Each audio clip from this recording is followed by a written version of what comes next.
guys, it's Sonia and welcome back to my channel. Today I would like to talk about something that has been a very big topic recently. It's how to make friends. Past a certain age, especially when we leave college, it can be very difficult to actually identify certain communities and friend groups where we can meet new people that are just like us. So today I just want to talk about how to make friends at any age because I have people that are very, very young, even in their early 20s and their late teens, who are actually struggling with this as well. So it's a bit of a societal epidemic to me. And I would just like to kind of, give you some ideas as to how, you can make friends anywhere and anytime and at any age. First things first, why are friendships so important? There are a lot of people who are like, oh, I don't need friends, or I can be alone, I can survive. Yeah, sure, you can, but a lot of humans, okay, majority of humans are actually very social creatures. We From our evolutionary psychology, from our biological historical ancient standpoint, humans never existed alone. Okay, we never existed as like individual people, like kind of going about society. Our societies actually came from hunter gatherer kind of societies, very communal kind of living. So we are still wired to want to have social connections, because all these friendships and social connections, they increase your sense of belonging and purpose. Okay, they also boost your happiness and reduce your stress. I don't know about you, but whenever I hang out with my friends, I just feel so good, even though I'm really tired from work, but I feel really, really good. Another thing is that it helps to improve your self confidence and self worth, because you're around people that are just like you.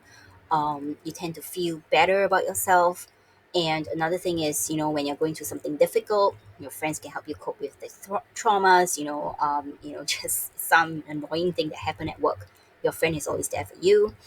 Um, a lot of friends also give you accountability, or kind of encourage you to actually avoid certain unhealthy lifestyle habits, or point out certain red flags in your dates, things like that. So friendships are important and serve very specific purpose in our lives, and also make our lives very much more meaningful.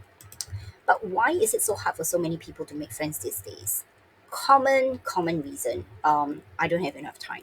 Okay, and this is true because many of us play so many roles these days, okay? Because the world is so diverse. We are a mother, um, uh, you know, um, whatever you do, you're a day job, you're an employee, you're an employer, you're a boss, you have caregiving duties, housework, things like that. Um, these things get in the way of making and sustaining friendships, and there are certain stages of life where you may see your friendships will start to shift. This is when people get married, have kids, when they start to have caregiving duties. These responsibilities take up a lot of time and energy. So, understandably so, friendships will fall by the wayside. So, genuinely, no time. But I've also met people who have a lot of, who don't have a lot of responsibilities, but they claim, that they want to make friends, yet, they're not really making an effort. Okay. The second thing is the role of friendships in our lives, okay, actually for most of us, has changed quite a bit. Friendships actually don't occupy a very high position in most of our lives in terms of the hierarchy of things, okay, because our lovers or partners come first, then our kids, our biological family, even things like hobbies, going to church. Friends, not so much. Always something that is, sacrificed whenever we have something else going on in our lives, because friendship is really much a choice. Okay, we make a voluntary choice to actually see this person, to actually cultivate something with this person, and not because they are blood or they are family, but because we like them. We like them, we enjoy their company. But when everything else in life comes together at the same time, friendships tend to fall by the wayside. The third thing is that in our society, especially in the past couple of decades, there has been this breaking of social, just kind of breaking apart of many social locations like school. Because where did we make friends usually? Places where we turned up at regularly. Okay, so things like school, things like church, places like church, certain interest groups. Many of us still have friendships from middle, high school, age, college years. And why is that so? Because there was a place, these schools and our education, institutions, they were a place or a venue where there was some form of regularity. Someone with consistency, where you saw familiar faces every single day, things like that. Some people may ask about work, a place of employment, but work is actually very different. Okay, most of us don't make a huge number of friends at work because of the boundaries that you have at work. You are there for professional reasons. There are certain professional lines, and some people have a work persona and things like that, so it can be really hard to get to know people. um once people graduate from college or from high school, there is this loss of regularity in our lives. We no longer see the same familiar faces every day, so it's harder to form friendships, right? Because the key to making and sustaining friendships is, yes, the regularity, the familiarity, and the consistency. Okay, and this enables you to build the trust and the vulnerability to let your guard down and let someone into your life. Another reason why so many people are struggling with making friends as well is because, well, the communities that exist within our cultures, okay, have pretty much dwindled a lot over the decades. Okay, in the past, neighbors would cook stuff, they would share things with each other, go over to each other's homes.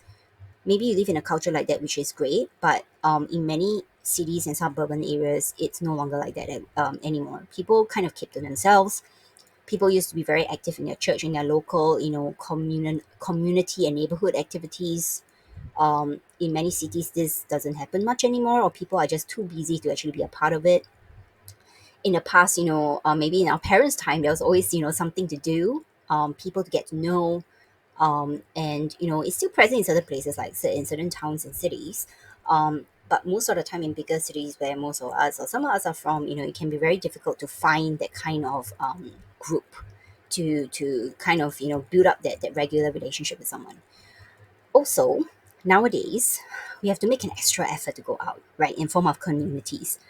And we are so much a part of this culture where people are just going from one thing to another, that it can be very hard and to be a regular at something, because all these things are so transient and very temporary. People are always moving around, always busy, so friendships are hard to form. And also because we're always busy, which means that, well, we're always tired. When you're tired, do you really have the energy to go out to various things, to meet different people all the time? Unless you're an extreme extrovert, I don't really think so. Most people would like to be left alone. Okay. And the fifth thing is that, sadly, people no longer have any idea how to find friends, how to make friends, and where to find friends. Local communities may not be our thing. Okay. Perhaps you're just not interested in joining any of these interest groups.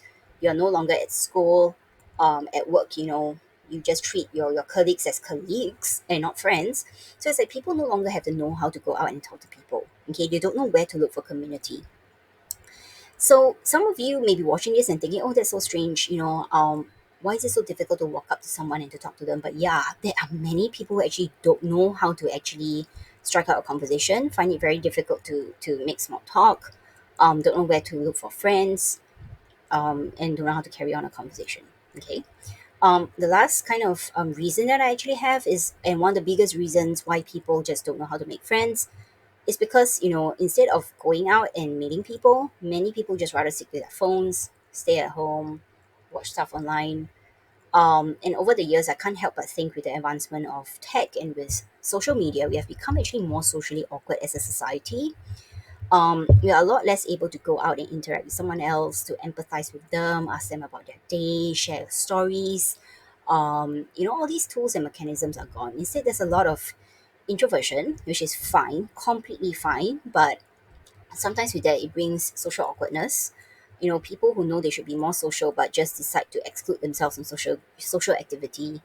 A kind of very secluded, protective, lethargic society in some ways. Okay, absolutely, you can make friends online, and many people do, and that's actually fantastic. But it's just that I like to argue that sometimes the quality is very different. Meeting someone online and in person, um, it's just very different. When I talk to my online friends, I of course get a boost of happiness, but it's just so much more different in person, because you get to see the person, you get to feel them, you get to see their body language and hear their tone and hear their voice and everything. It's just very different. So knowing all these things that we know about how difficult it is to make friends, how then should we make friends? So let's take a look. Um, the first thing is to not be passive. Okay. A lot of people like to sit on their behinds, sit at home, and then kind of lament how like, oh, I don't have friends, I don't meet people. Yeah, you're not going to be meeting people just sitting at home looking at your phone. You actually have to go out and meet people. You actually have to be at places. Okay, you actually have to be in a certain space where other people are also interested in mingling and in making friends. Okay, random friends are not just going to come up, knocking on your front door and asking to be a friend. You have to go out and make friends. So the first thing is to not be passive, because if you want to just sit around at home and wait for people to actually come up to you, yeah, you're not gonna be having a lot of friends. That's what I want to say. And the second thing is to figure out where your tribe is. What is your tribe, or who is your tribe? Okay, your tribe is like-minded people. Okay, like-minded people that possibly share the same values as you. This could be people who have the same shared interests as well, like maybe hobbies or certain activities that you're into. Maybe you want to volunteer, at something like maybe a soup kitchen. Is there something that you actually want to try out? Ask yourself, where are the people that you like? Where are they going to be? Is it a church? Is it a tennis meetup? Is it a book club? So, for example, for me, I really love reading, and I wanted intellectual conversations with very like-minded people, people who also read a lot and could actually talk about what they learned from the book and stuff like that. So I joined a meetup where it was kind of like it's kind of like a book club where people come together on certain weekends every month to talk about the books they've read, and I've met amazing friends there. Yeah, and if with things like this, sometimes sometimes we get very discouraged whenever we join something or we join a group, and then we're like, oh, like we don't really click with the people there. We don't really vibe with the atmosphere there. It's okay. Not every tribe is gonna be for us, and sometimes things look like they may have like-minded people, but then you join them and then you realize that, hey, we're very different, and that's okay. At least you tried, right? So it's time to just, if that doesn't work out, just move on to something else. Okay, like for example, for me, not all book clubs are gonna be my type of book club. I've gone to book clubs before where people were very, very snobbish and very uppity and very like kind of like superior intellectually, and that's not the kind of people that I want to hang out with. So yeah, so just experiment, pick a couple of groups, a couple of communities, and just join them, and you never know who will actually show up. Another thing is to be open-minded. Okay, so when someone actually tells you, like, hey, there's this volunteer group, or maybe you see a banner or poster outside your house, for this like amazing volunteer group or whatever, go join, go sign up. If the activity sounds fun and you're free, just go for it. Because your tribe aren't necessarily people who share the same interests. I've had a lot of long term friendships with people that I've randomly met at random events. Like, if I didn't actually make the effort to sign up or to get out my house and be open minded about everything, I actually wouldn't have met them. We would never be friends, and I would never have enjoyed their company so much in my life. Um, and yeah, so just be open-minded. Don't go in with like expectations like, oh, it's a volunteer group, so I expect to see this and that over there. Just be open-minded, be yourself, be fun, be free. Go there, enjoy yourself, and like I said in the previous point, if it doesn't work out, it's fine. There's something else out there for you, but keep an open mind. The next thing is to cast a very wide net and to trim it down as you go along. So go to as many events as you can, okay, that you have the energy and the time for. Talk to as many people as you can there. Okay, talk to different groups of people. People that you happen to click with, ask for their contact details. Then later on, try to that's the beginning of something, right? But try to, sustain it and try to kind of test the waters a little bit. Ask them out to hang, ask them out to coffee, ask them out to other events, and see, the reception or the response that you're getting. Some people may not respond, which is fine, leave them alone.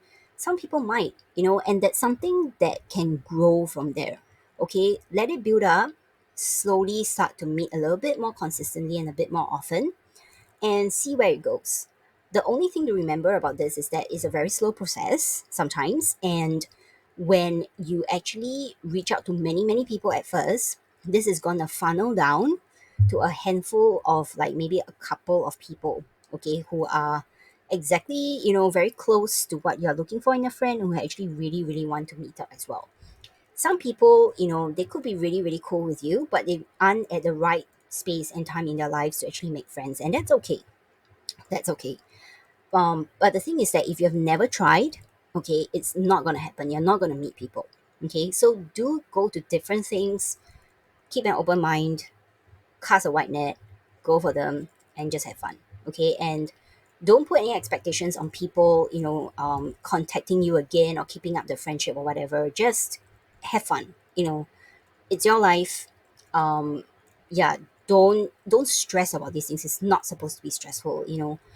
Friendships, forming friendships and all that is supposed to be done with a very joyful energy. Okay, and the very last thing to remember is that friendships are like a garden. Okay, you really need to nurture them. So some people are really amazing at making friends, but they are not so good at keeping them. Okay, friendships, they need nurturing.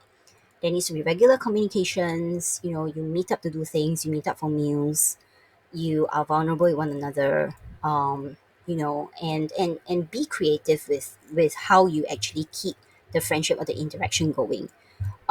Because if you don't do this, whatever friendship or whatever spark that you had at the beginning, it won't be sustained. Okay, it won't continue.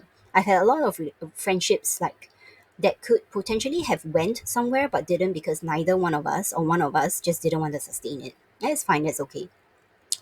Many people usually want, like, this Hollywood movie of like a huge bunch of friends, sleeping over every night. That doesn't happen in reality. Your friends and you have your own lives, your own time, your own things to do.